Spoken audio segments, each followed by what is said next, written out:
Estamos aqui com Altilvo Panfiro, presidente do Centro Espírita Leon Denis e da obra social Antônio de Aquino.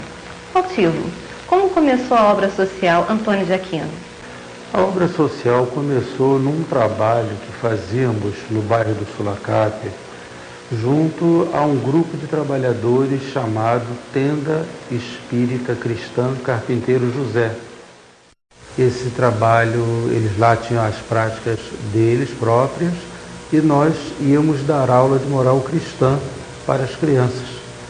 Como as mães das crianças eram muito pobres, naturalmente nós começamos a atender a mãe das crianças. E daí começou o trabalho assistencial. Posteriormente, esse grupo de trabalhadores preferiu que nós saíssemos de lá por uma série de questões, inclusive de conceituações.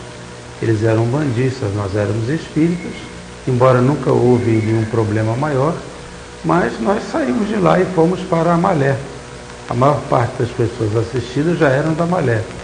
Então nós fomos para a Malé num trabalho de continuidade, né? Continuamos assistindo as mães, as crianças, mas nós sempre demos prioridade às crianças.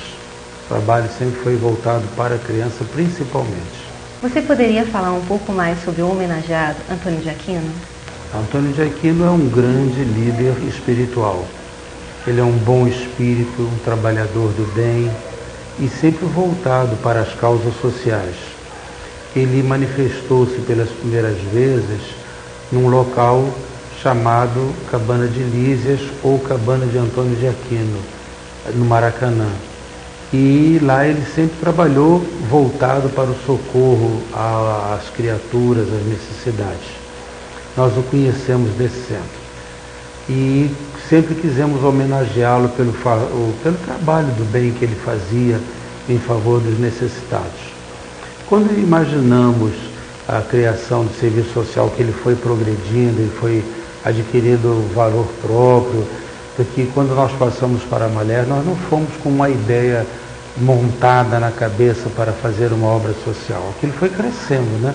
Um atendimento através do leite que fornecíamos, uma sopa, uma roupa, sempre trabalho assistencial. Então aquilo foi sendo montado aos poucos. E achávamos que deveríamos homenagear alguém. E esse alguém foi justamente esse generoso espírito Antônio de Aquino, que aliás eu sempre o vi lá na própria obra social. Ele é um espírito muito generoso e eu sempre o vi lá, de modo que eu achei que desde cedo era ele que deveria ser o patrono do trabalho e deveria ser homenageado com toda certeza. Qual o objetivo do plano espiritual na criação de um atendimento médico, espiritual e assistencial? Aí eu vou passar a palavra para o Dr. Erma.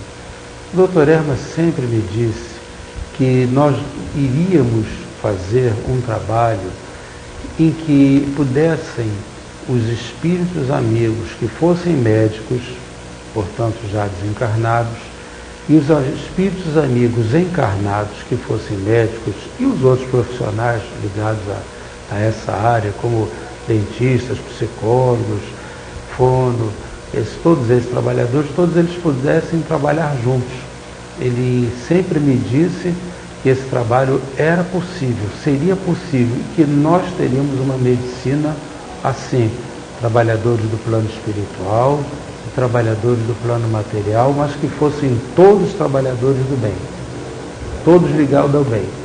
E ele sempre defendeu a tese de que nós deveríamos proteger as crianças, e com o objetivo de preparar as crianças para o futuro. Ele me falava desse modo: olha, não adianta você querer consertar adulto, vamos tentar educar a criança. E eu me lembro que uma vez eu perguntei a ele: mas a criança é um espírito imortal com os defeitos dela, e quando passar o tempo dela, que ela virar adulta, ela vai voltar, ou vão aparecer os defeitos dela, e como é que vai ser isso? E ele virou-se para mim, na ocasião, e me disse assim, até de um modo meio jocoso, ele disse assim: isso é problema do espírito dele. O meu problema, que vai ser o seu problema, e também vai ser o problema de todos, é de educá-los. O que eles vão fazer com a educação já não é comigo, é com Jesus. E eu sempre levei isso em consideração, de modo que todo o trabalho que eu faço ali, eu faço com esse objetivo. Todas as atividades, vamos socorrendo e deixando para Jesus a tarefa maior, né? A nossa tarefa é transitória, é de apoio, é de passagem. É por isso que nós continuamos ali com muita alegria, com muita determinação. Eu tenho certeza que você vai me fazer uma pergunta que eu já vou me antecipar. Como é que a gente resolve todos os problemas que aparecem na Malé? Mas na Malé a gente não resolve. A gente vai fazendo os problemas se resolverem, porque as pessoas se educam, as pessoas se renovam, os adultos amadurecem, as crianças também amadurecem. Então os problemas todos vão sendo resolvidos. O que eu não perco de vista é o objetivo. Vamos ajudar na educação. E o resto, como ele mesmo uma vez disse para mim, e uma vez eu também reclamei, acho que devo ter reclamado de alguém, de alguma coisa, ele virou-se para mim, me deu uma explicação, e eu perguntei a ele, doutor, e o resto? E ele virou-se para mim e disse assim, o resto é o resto. E eu fiquei calado com a resposta dele, o resto é o resto. O que o plano espiritual espera do colaborador e do assistido da Malé? Do colaborador ele espera o aprendizado pessoal, porque evidentemente uma pessoa que coopera numa obra dessa tem que aprender alguma coisa. Ela amadurece a convivência, ela amadurece a capacidade de doação, ela amadurece a capacidade de continuação. A continuar. Você trabalhar 1 ano, 2 anos, 10 anos, isso diz a você que você tem uma capacidade de resistência, de ajudar, de aprender. E esse aprendizado individual é bem complementar ao ensino doutrinário que a gente faz na Casa Espírita. A Casa Espírita nos ensina a teoria, a Malé nos ensina a prática. Nós nos antecipamos a uma prática, qualquer que seja, pelo trabalho assistencial. Então, basicamente, a gente espera das pessoas um aprendizado pessoal. Eu fico muito triste quando eu vejo que as pessoas, e me releve dizer tristeza, mas a verdade é essa, quando a pessoa mal começa, já sai.